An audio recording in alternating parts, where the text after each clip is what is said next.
In our last video segment, we talked about what action research was. In this video segment, we want to carry that a little bit further. But first, we must start, as we said in the last video, with some sort of problem or issue in your classroom. So hopefully by now you've identified some problem or some issue or some topic that you'd like to investigate, something you'd like to try an intervention around to see if you can actually change that within your classroom.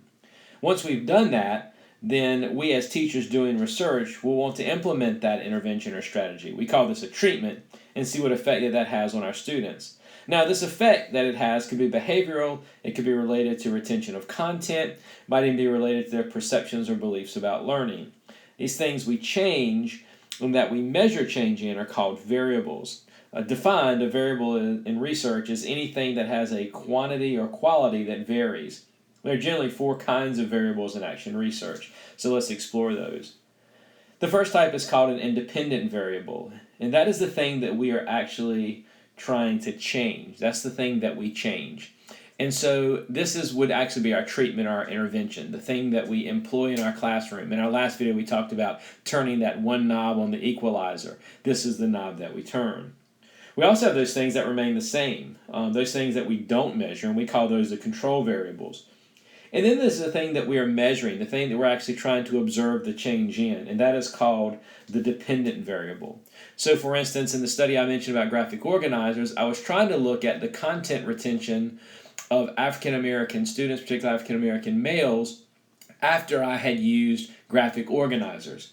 The graphic organizers were my independent variable, and my dependent variable was the content retention of those African American students. So right now I want you to stop the video and I want you to think about what you want to observe change in. What do you want to see the change in? That's going to be your dependent variable. So stop the video now and jot down those ideas. Now that you've identified what you want to observe the change in, we now have to think about what we will employ to affect that change, what intervention we'll put into place. That will be our independent variable. So stop the video now and think about what you will try to use to affect that change. Now, what we do is we try to put these two together with a research question. And the way we do that is, in essence, it runs a little like this. What effect does your independent variable have on your dependent variable for, and then you put your sample. So for instance, in mine, what effect does the use of graphic organizers have on content retention of African American students in high school social studies classrooms? One additional type of variable that I didn't mention in the first bit were what we call extraneous variables.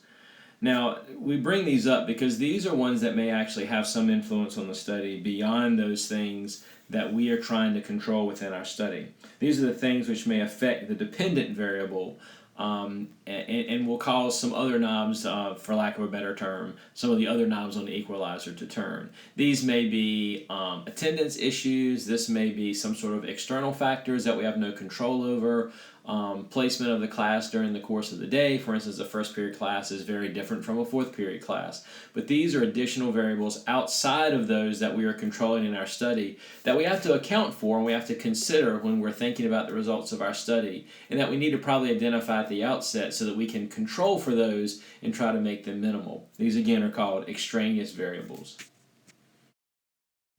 So now that we've fully explored the different types of variables that will be employed and will affect our study, now that we've sort of put those together in the form of a rudimentary research question, it's time to start really to put together a plan for research in the form of an action research prospectus. If you look on the Weebly page, you'll actually find there's a worksheet for the action research prospectus, but I wanted to walk you through a little bit of the way that's completed.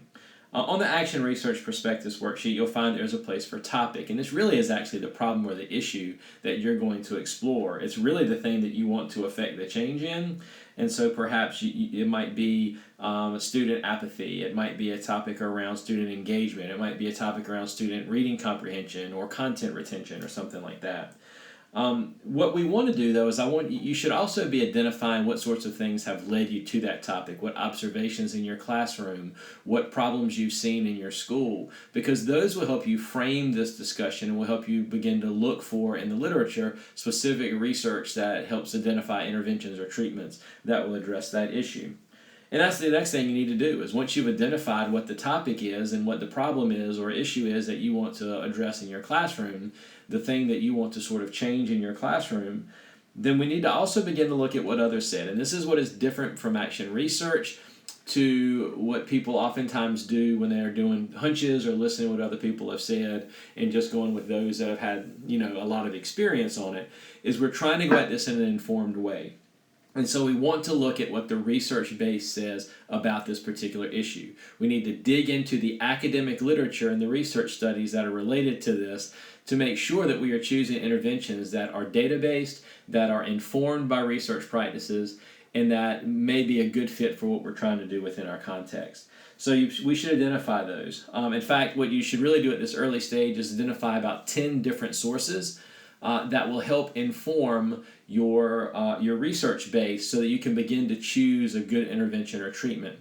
Some of the Academic Search Complete, ProQuest, the ERIC Search databases, Psych articles, and even JSTOR are good beginning places to search for some of that academic literature. EBSCOhost as well is a wonderful sort of comprehensive database for looking for that. So once you've done that, you've identified your topic, you've already jotted down your observations, go ahead and complete that literature, and then those first 10 sources to begin to get an idea of what others are saying about this topic, that others have identified this as a topic, and that will begin to inform your process for how you might go about determining what that dependent variable is going to be, and what that independent variable is that you might employ to try to affect that change. So now is the time to go ahead and begin to do that, and then once we've done that, we're going to start looking at how we put all of this together in a purpose statement and in a problem of the study. And we'll begin to put our study together in the next series. Purpose statement and problem of study will be video 3.